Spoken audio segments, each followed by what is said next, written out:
Olá, galerinha da EJA, como estão vocês? Tudo bem? Espero que sim. Como estão os estudos, as atividades? E aí, estão acessando? Qual é a dificuldade? Não fiquem parados. Vão, recorram, procure os professores de vocês, os tutores, mas façam as atividades. Não perca não, pessoal, a oportunidade. A gente sempre está incentivando, mas vocês é quem tem que correr atrás. Tem que se ajudar. E se sentir com uma dificuldade, procure, né, auxílio, vá em busca. Hoje a nossa aula é de história. Vamos falar um pouquinho aí sobre a Era Vargas. Está no livro de vocês, na matéria de vocês, na página 182. Preparei o material aqui para vocês, né, mais um pouquinho aprofundado. E vamos ver aí como a história é fascinante. Vou lá compartilhar com vocês agora o material.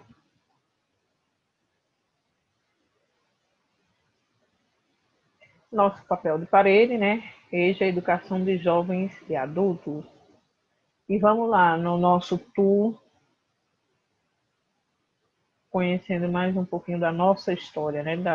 Que foi que ocorreu na época de 1930 a 1943. Nessa era aí, o que foi que ocorreu? A ditadura e o Estado Novo. Temos aí a foto de Getúlio, né? Ele aqui, as manifestações. O Estado Novo começou em 10/11/1937. Foi implantado por Getúlio Vargas, sob a justificativa de conter uma nova ameaça de golpe comunista no Brasil. Getúlio seria ameaçado de morte pelos comunistas. Este plano falso foi chamado de Plano Cohen. Então, temos aí, né, aqui ao lado tem uma foto de desfile, uma foto que é o busto dele.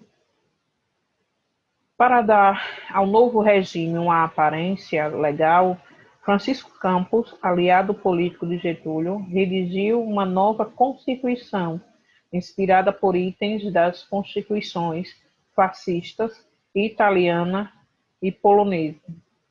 A Constituição foi chamada de Polar, pela origem polonesa. A nova Constituição ampliou os poderes presidenciais, dando a Getúlio Vargas o direito de intervir nos poderes legislativos e judiciário. Além disso, os governadores estaduais passaram a ser indicados pelo presidente.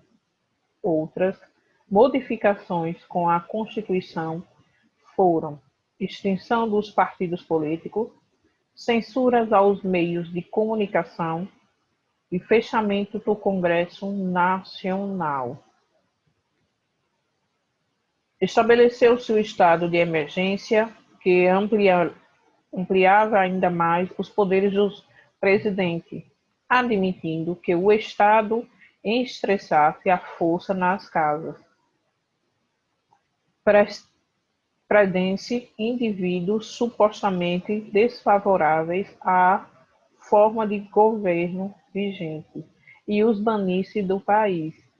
A pena de morte passou a ser o castigo para crimes considerados políticos. As Forças Armadas começaram a exercer o controle sobre as forças públicas, com o apoio da política secreta. Alguns aspectos eram, por exemplo, fazer uso de métodos violentos, como torturas e assassinatos. Um pouquinho de o que era, né, a ditadura chamada a época das flores. O Estado Novo remodelou as Forças Armadas, ampliou o número de soldados do Exército e instituiu o Ministério da Aeronáutica, contribuindo assim para o processo da aviação militar. Fundou 5 novas jurisdições federais, Amapá, Rio Branco, que em 1962 passou a denominar-se Roraima, Guaporé, hoje Rondônia, Mato Grosso, Ponta Porã, separada do estado do Mato Grosso, e Iguaçu, separada do estado do Paraná. Entre os novos órgãos criados pelo governo, o Departamento da Imprensa e a Propaganda, o DIP, era responsável por controlar os meios de comunicação da época e propagandear uma imagem positiva do governo. E naquela época existia ainda, porque aqui não fala, muito das perseguições, né, políticas. Os políticos que não... Os rebeldes, como assim eles chamavam na época, eram torturados, presos nos porões e muitos não voltaram para contar o que aconteceu. Foi criado o Departamento Administrativo do Serviço Público, remodelou a estrutura do funcionalismo público, prejudicando o tráfico de influências, as práticas neopotistas e outras regalias dos funcionários. Em 1938, criou o IBGE, Instituto Brasileiro de Geografia e Estatística. Houve uma rápida industrialização em 25%, com Segunda Mundial. Assim, o Brasil começou a fabricar o que importava anteriormente.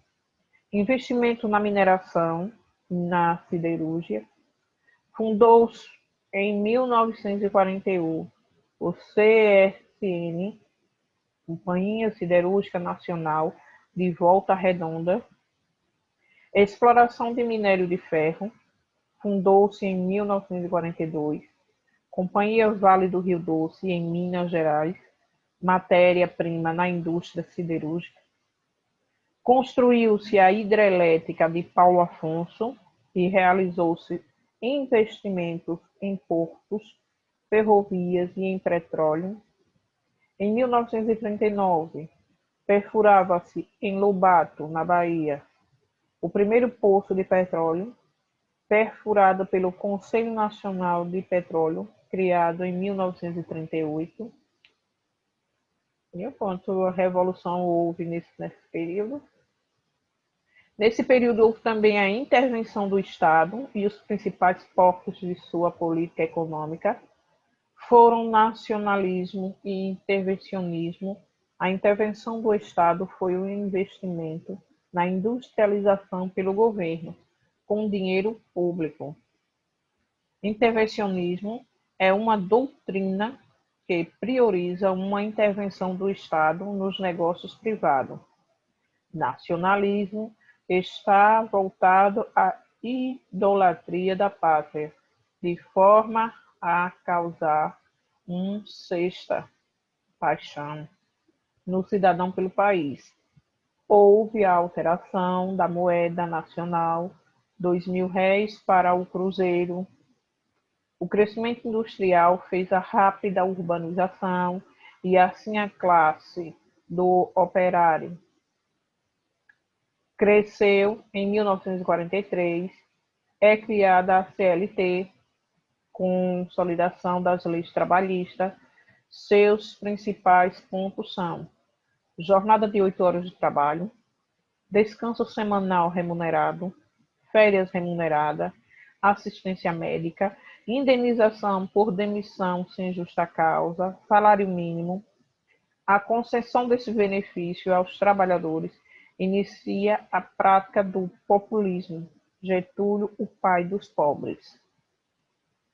Populismo é uma forma de governo que procura se agradar ao povão. Então, vocês vejam aí quanta coisa, né, foi criado, apresentado, construído naquela época, e uma delas foi a consolidação das leis trabalhistas, né? que até as datas de hoje, de 2020, este aninho, era assim. Mas muita coisa. 2019 mudou já muitas, essas regrinhas da nossa lei trabalhista foi mudada um pouquinho. Durante o ano de 1943, um documento intitulado Manifesto dos Mineiros, assinado por intelectuais e influentes figuras políticas, exigiu o fim do Estado Novo e a retomada da democracia, ascendendo favoravelmente a essa reivindicação. Vargas criou uma emenda constitucional que permitia a criação de partidos políticos e anunciava novas eleições para 1945. Nesse meio tempo, surgiram as seguintes representações partidárias: o Partido Trabalhista Brasileiro, PTB, e o Partido Social Democrata, PSD, ambos redutos de apoio a Getúlio Vargas, a União Democrática Nacional, UDN, a agremiação de direita opositoras de Vargas e o Partido Comunista Brasileiro, PCB. Em 1939, com o início da Segunda Guerra Mundial, uma importante questão política orientou os últimos anos do Estado Novo. No início do conflito, Vargas adotou uma postura contraditória, ora apoiando os países do eixo, ora se aproximando dos aliados, com a concessão de um empréstimo de 20 milhões de dólares. Os Estados Unidos conquistaram o apoio do Brasil contra os países do eixo. A luta do Brasil contra os regimes totalitários de Adolf Hitler e Benedito Mussolini gerou uma tensão política que desestabilizou a legitimidade da ditadura vanguista. A Segunda Guerra Mundial foi entre 1939 e 1945. O Brasil declara guerra ao eixo em 1942. A Alemanha, Itália e Japão enviam tropas à Itália pela FEB, Força Expedicionária Brasileira, criada em 1944, formada por 25.300 homens e com o comando do general Mascarenhas de Moraes. Vitória dos aliados Inglaterra, Estados Unidos e União Soviética. É dado o início da democratização do país em 1945. Surge, nesse período, o movimento queremismo. Queremos a permanência de Vargas no poder. Em 29 de outubro de 1945, as Forças Armadas, lideradas pelos generais Góes Monteiro e Eurico Gaspar Dutra, forçaram Vargas a entregar o poder. O Estado Novo chega ao fim. Nas eleições em dezembro, é eleito presidente o general Eurico Gaspar Dutra, de 1946 até 1950. E agora o nosso desafio. Por que, de acordo com o texto, o populismo é considerado uma política de caráter contraditório? E aí, galera? Tem essa pergunta no material de vocês lá, peguei de lá, respondam e enviem para o professor. Porque, de acordo com o contexto, o populismo é considerado uma política de caráter contraditório. Leiam lá a partir da página 182 e vocês, com esse material que eu acabei de explicar aqui, peguei para vocês e com o material de vocês no livro, vocês vão responder sim. Uma perguntinha só estabeleça. A mensagem da semana e o link da atividade. Estudar É a ação de tentar aprender algo que não se sabe o que se deseja saber mais. Então, tenham essa ação de estudar sempre, sempre. Até a próxima aula e que o bom